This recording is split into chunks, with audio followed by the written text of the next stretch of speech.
Hi, I'm Joel Mednick, and this is my Baba story. Um, in 1969, I was in Tampa, Florida. I was working at a nightclub that I had also built, and I was the manager, one of the bartender, everything. I was the carpenter. And the place became quite popular, and there were a lot of people there, a lot of regulars. One day I was working, and two ladies who came in quite frequently came in the afternoon and said, "Hey, we just picked a guy up hitchhiking. He was holding a sign that said New York, but he got in our car and he kind of smelled a little bit, and we offered to take him home and he could use our shower. And he's there now, and he talks like you do." Well, I was like tripping out and doing a lot of crazy stuff. It was the 60s, and I had had the experience of owning a nightclub and dealing with rock stars and all that. You don't want to hear about that. But I got in my car, and they only lived about 2 blocks away, and I drove down to their house. And there was this bearded guy. I was a bearded guy too, but his beard was turning white. And he walked up to me, and he gave me that hippie handshake, when you lock your thumbs. No one had ever done that before. And he pulled my hand right up to his chest, and he said, "God is alive, and he's walking on earth, and his name is Meher Baba." Well, my heart came right into my throat. And as soon as he did that, I looked at him and I said, I knew. I said, "I've been waiting for you to come and tell me that." Well, as it turned out, he only found out about Baba down in Miami, where he was hitchhiking from, about 2 days earlier, and he was the same way. He just knew, and he was just glowing with his feeling that he had discovered God, that Jesus was walking on earth again in the form of Meher Baba. And I invited him over to my place, and we spent a couple of days hanging out. And he was going to go to India, and I said, "Well, I'll go with you." So we made arrangements. He left. The arrangements were I'd meet him in a month. Oh, this day was March 21st, 1969. It was exactly 8 weeks to the day that Baba had dropped his body. And I agreed to meet him on the 1st of May in New York, and we'd catch a plane to Europe and hitchhike to India. Well, as it turned out, I met him, we caught a plane, got to Luxembourg, and right away he decided he didn't want to deal with all those foreigners and different languages and stuff, and he just said, I'm going to take another plane to India. Well, I wanted to hitchhike across Europe. I've done it before. And I said, "Okay, I'll see you there." And we split.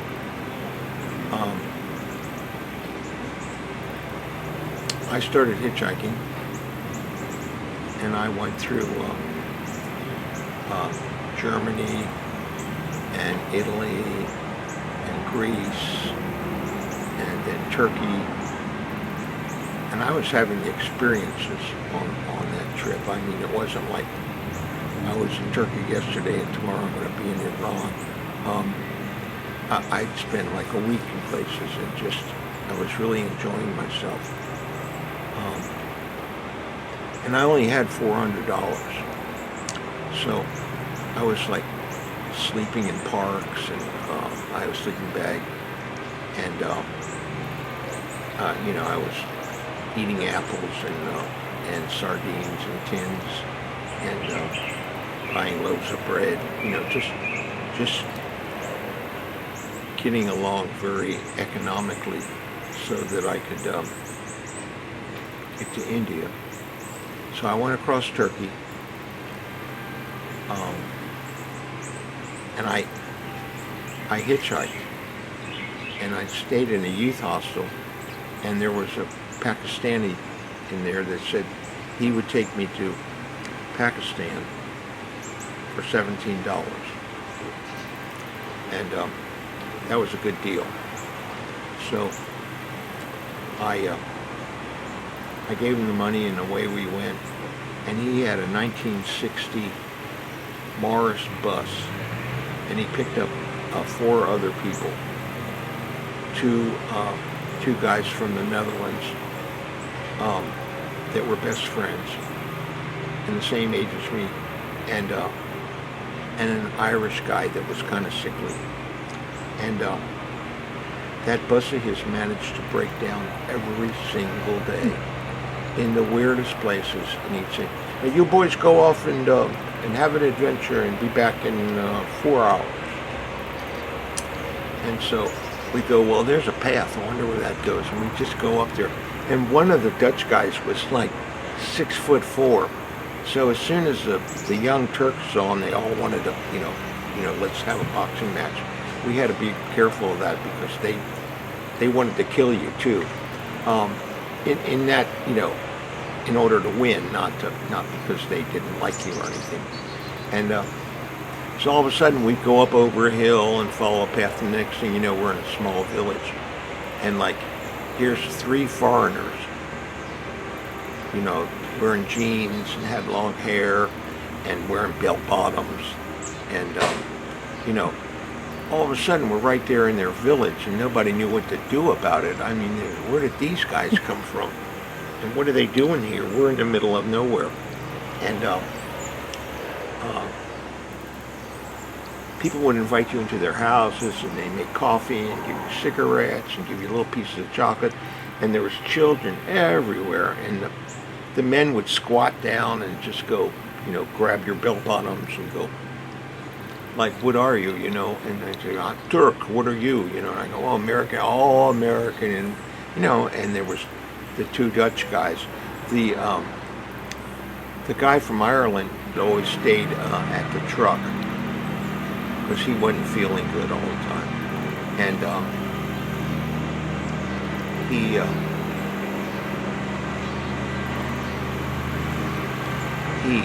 would watch our stuff because sometimes things disappear.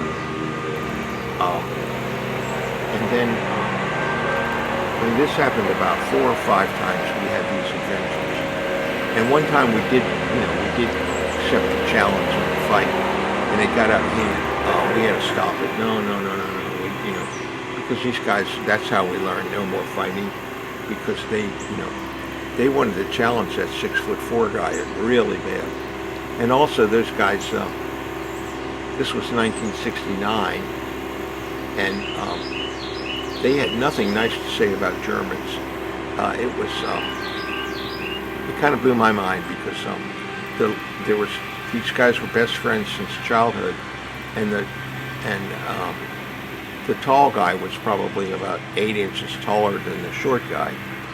And the short guy would say, your mother was in concentration camp, and the German soldiers got her, and that's why you are part of the master race, because he was so big. And he was just joking, but that was their, that was their way of making fun of Germans. And I got used to it. The Brits were like that too. They didn't have anything nice to say about Germans. And so, I don't hold any grudges. Anyway, so we traveled on, and we got to Iran. And Iran would not let the guy take his bus into the country because he had a brand new sewing machine in his bus that he was bringing to his mother, and he didn't claim it. And they confiscated his bus. So I got a $17 trip across Turkey, which was really convenient. It would have cost me a lot more if I had taken buses and trains, and I didn't have the convenience of traveling with companions. It was quite a nice trip and very memorable. And I still have a few things I bought there just kind of funny, but I really enjoyed Turkey, and the food was good too. So then I went to Iran. Um, Iran was a different place. Um, the people were very friendly. There were posters, like billboards, of the Shah walking on clouds, holding up his hand and walking on clouds, which I said, boy, he's giving these people a snow job, but they loved him. The older people did. The younger people, like 10 years later, they rebelled and got rid of him. But when I was there, it was all smooth, and I remember being in Tehran, and the food was delicious. And I was going around to antique shops and buying old stuff and just tripping around. I went to a couple of rug factories and watched them hand make the carpets. And I made some friends there, but I have to say there was a lot of drugs. And I didn't know you weren't supposed to do drugs. Of course, I didn't do anything other than smoke, but I was in on it, and it was quite convenient. It was a lot of fun tripping around the city all day. I had one experience in Tehran. One day I was walking around and I was really thirsty, and all of a sudden on the ground was an old man with a white porcelain pan that had a big chunk of ice in it, and he took some water and he poured it over the ice and he sloshed it around. And by the way, the water was good there. You didn't have to worry about drinking the water.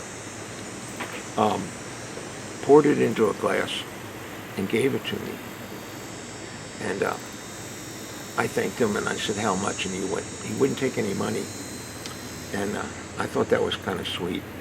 But the experience I had was the next day I was in a whole different part of town. I mean, miles away from there. And the same thing happened. There he was sitting on the sidewalk, and he gave me another glass of water. Another thing about water was when you went into a restaurant and you sat down at a table with other people, and there would be one bottle of water and one glass on the table, and everybody would pour water and take a drink and put it down for the next person or anybody who wanted it. And I stayed in some cheap hotels, and even though they were cheap, there were entire families renting rooms the size of mine, with grandpa and grandma and, mom and dad and the kids. And some of them were there because they were getting medical treatment, and they would eat their meals at these tables out in the hall. And you could get, if you couldn't afford a hotel room, you could sleep on the floor in the hallway at night for a certain price. I mean, they accommodated everybody, so even poor people could have a place to sleep. And I remember just thinking, wow, how fortunate I am. I got my own room, and I don't think there were bathrooms there. You had to go down the hall and use a bathroom, but it's the way it was. And they had squatty potties, squat toilets. That started in Greece, but I went along and traveled on and went through Iran. I took buses. I might have taken a train or two. They were a little more expensive, and I didn't need, the buses were more fun because there were real people on the buses. One day the bus was going through like a desert area, and I could see the shadow of the bus on the ground, and there was somebody up, sitting on the roof. There were several people up there, but there was one guy going through everybody's luggage. And I made the bus driver stop. I got up and grabbed him and said, stop the bus, and we went up there and got this guy. And he had stuff in his pockets that he was stealing out of people's luggage. And so, but they didn't even throw him off the bus. They made him go inside and sit in one place. They weren't. it wasn't like it was more like a cartoon, like watching um, one of those silent movies where the guys would pick up a ladder and turn around and knock three guys over. It was like that, and it was really comical. Um, I'd go to restaurants and there'd be like a busboy, and the waiter would kick the busboy for doing something wrong, but then the owner would come out and kick the waiter for doing something wrong. And I said, wow, this is just like I used to see in the movies, this funny little silent film things. And it was real. I mean, but the food was good. The food was being made fresh, and it was good. And you'd walk down the street, and the owner of the restaurant would, see that you're a foreigner and grab you and pull you inside, take you in the kitchen, and open every pot to show you what he had. And one day I saw a goat's head in a pot, and that was like, that was real special. I had some goat's head soup. It was interesting. What else did I do over there? I had a lot of experiences that, they were fun.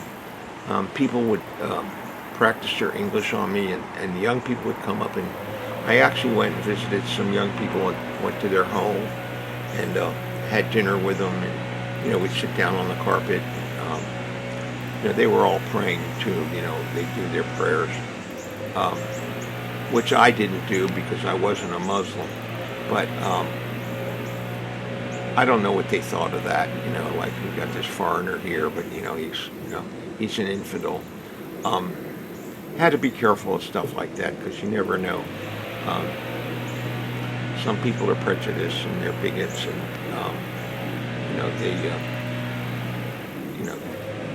they might harm you. Now I wouldn't do that. I wouldn't do any of that now, because I'm an American, and they wouldn't like me. Because after Iran, I went to Afghanistan, and I really liked Afghanistan. It was rugged. There was no railroads. It was real mountainous.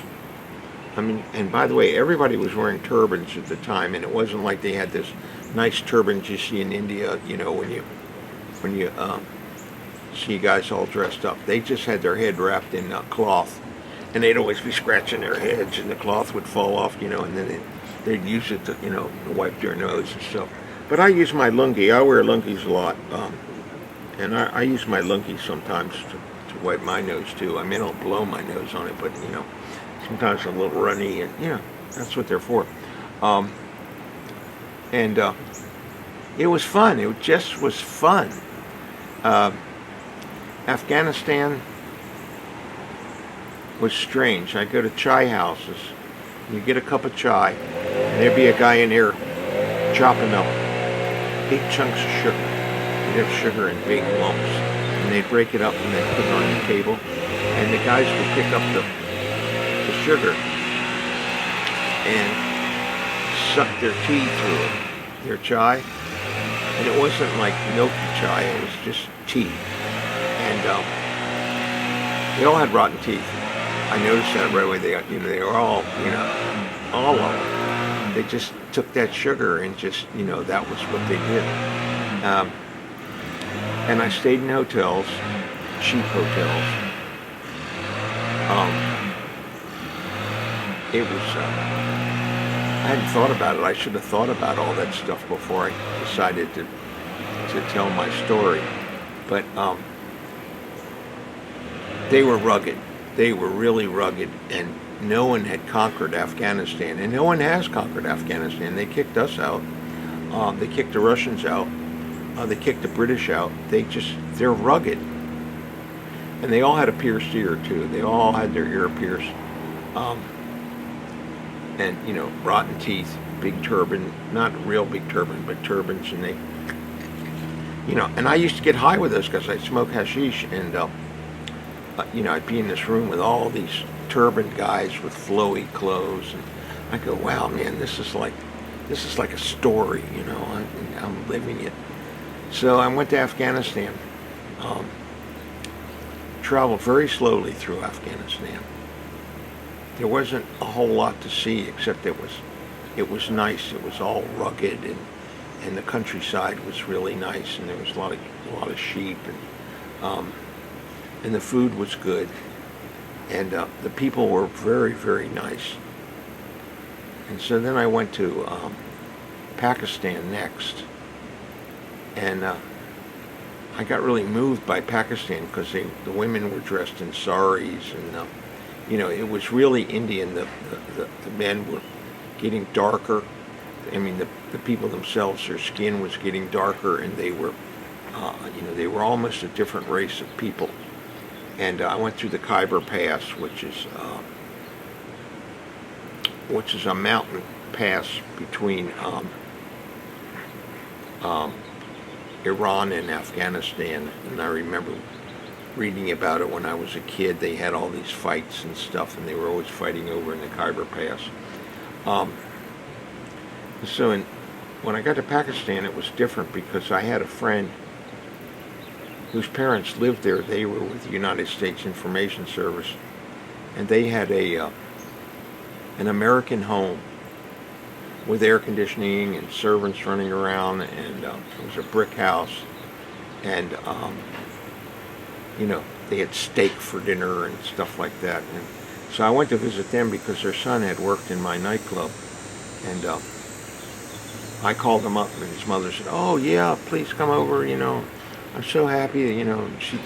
Because their son was, he dropped out of high school, and he had a job, and I had given it to him, so they were real happy about that.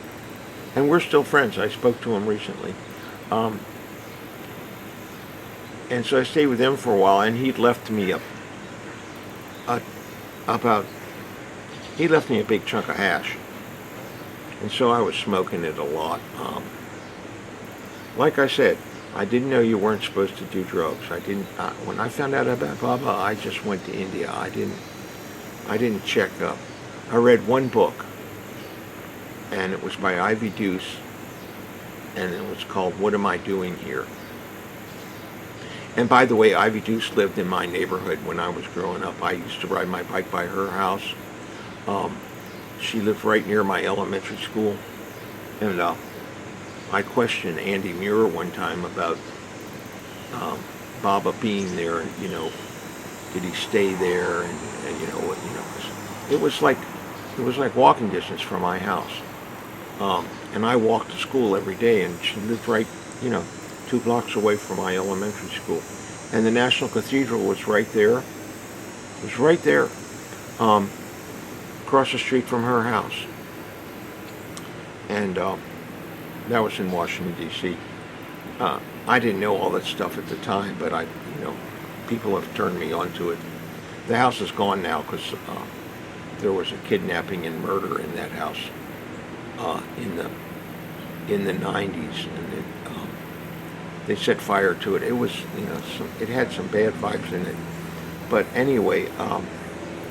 Getting back to Pakistan, I stayed with these friends for quite a while, and then I left to go to India. I had my visa, I had all the stuff ready. I was in Lahore, Pakistan, trying to get over the border, and I got really, really sick. I mean, I was throwing up, I had diarrhea, I couldn't even leave my room, and it got really bad. I was dehydrated, and every time I'd come out and I'd be dragging along, and there'd be people sitting there laughing at me, like, haha, the foreigner, he's look at him. And I knew that, so I called my friend's parents up, and I told his mother, I said, I'm really sick. And she said, you get in a taxi and come right here. And I did, and I spent a couple of weeks with them and got well. And my money was getting really low. And his dad came up and said, you know what, you almost died. You need to go home. You don't need to, be traveling anymore right now. Just the trip home is going to be enough. And I did. I mean, I knew how to go through all those countries. I went right back through Iran, Afghanistan, and Iran. I didn't stop it. Once in a while I'd go, I'd get off a bus and I'd have to wait till the next day. And somebody would recognize me from being there like a few weeks before that. So, but I went right back. It only took me a few days.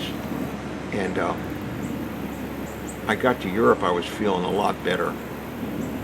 And I met a lady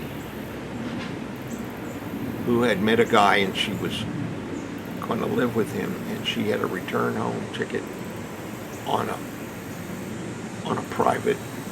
It was a private party jet. You know, it was a full jetliner, but she bought some tickets, and she and her friend, and it left from Frankfurt, Germany. And I told her I'd meet her in Frankfurt the day before the plane took off, and I gave her the money. I trusted her. And I got to Frankfurt, I met up with her. She checked my baggage on the plane. I got on the plane, and zip, we were in New York just like that. And I sat next to her friend who invited me, because the plane was going. We went through customs in New York, and of course my name didn't click with them, but it didn't matter. It was like her name was Bobby, so I could get on the plane being Bobby, and no one really even questioned it. But then when I went through customs, they said, "Well, why are you on this flight?" And I went, "Well, and they were okay with that. And I went on to California. I was supposed to fly into Los Angeles, but something happened, and they took us to a lesser airport that was closer to San Diego, but it was all right. And I had some friends in San Diego, and they picked me up, and I went and stayed with them for about 2 weeks. But getting back to Pakistan, I never made it to India that year. I just didn't make it. And I think about it quite a bit. I had thought about it quite a bit. And I probably wouldn't have been a Baba lover right now, because I was still smoking hash. And I didn't see anything wrong with it. And I didn't know anything really about Baba except that feeling I got when the guy that was the hitchhiker, his name was Michael Chernitsky, and he was from upstate New York. He's passed away now. But that was my experience of going to India for the first time, and I don't think I would have been a Baba lover had I made it all the way to Meherbad and met the Mandali. I don't think they would have approved of me at all. And so I came back. I met Michael up in New York, up in Woodstock. That's where he was living. And I went to my first Baba meeting at Tom Riley's house. And then I thought, well, maybe I didn't want to become a Baba lover, because it was very dry, and it was very Catholic. And he had gone to seminary, and he wanted to become a priest, and he was doing his thing, but I just ignored that. And we were still smoking weed.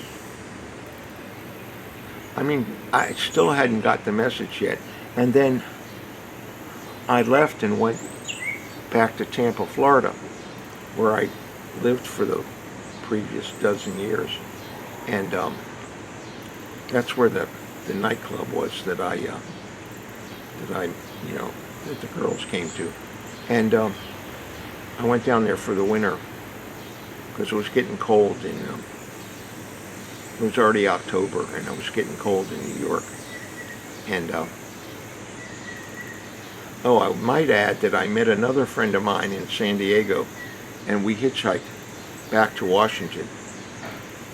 It took us like 6 days to hitchhike from San Francisco to Washington, D.C.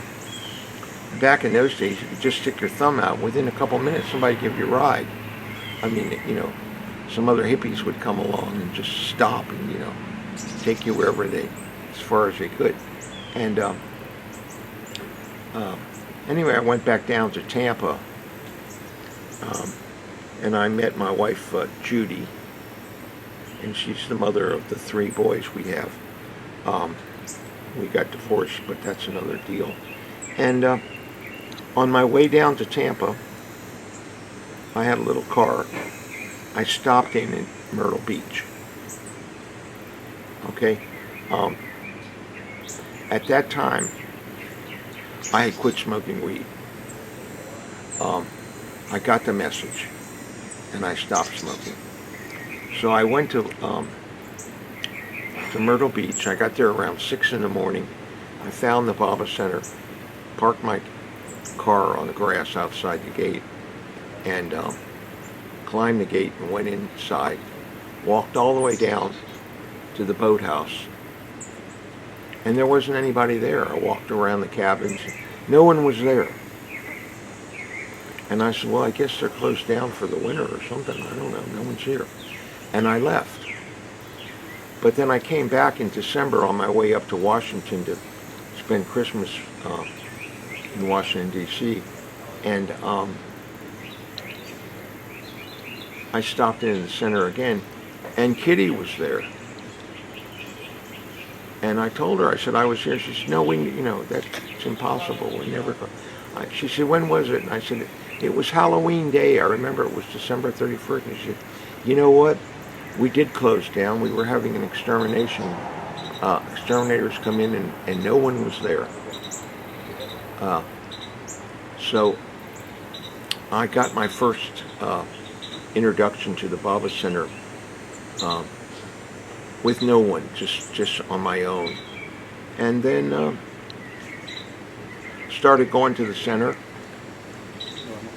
and becoming more and more of a Baba person. And then we had a farm down in Tampa, Florida, and it was becoming very successful. But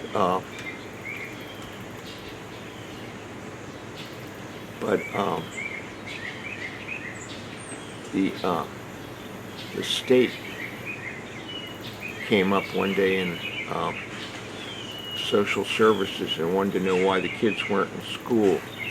And we said we were homeschooling. This was in the 70s. And they said that was illegal, and that if the kids weren't registered for school in September, the older ones, they would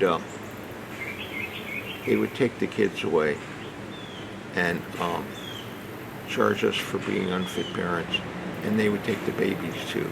That's what they told us. And I said to Judy, I said, you're not going to do this to us. And we just packed it up and went to Hawaii. And we lived there for a couple of years.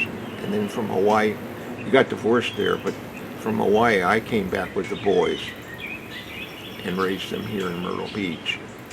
And I became a part of Myrtle Beach and a part of the Baba Center. And we're just old timers now, all us people. We came in the 70s, and we're just old timers. I had a birthday party the other day, and everybody was geriatric. Not everybody, but it looked like that. We're all going that way. I recently had to have my leg amputated, so I'm stuck here in this wheelchair right now, but I'm learning to walk again. And a week from tomorrow, I'm moving to India with my oldest son and grandson. So it's all okay. And the whole Baba thing is great. And I've always believed Baba is who he says he is, and he's always with you. I know that. I don't worry. I'm happy.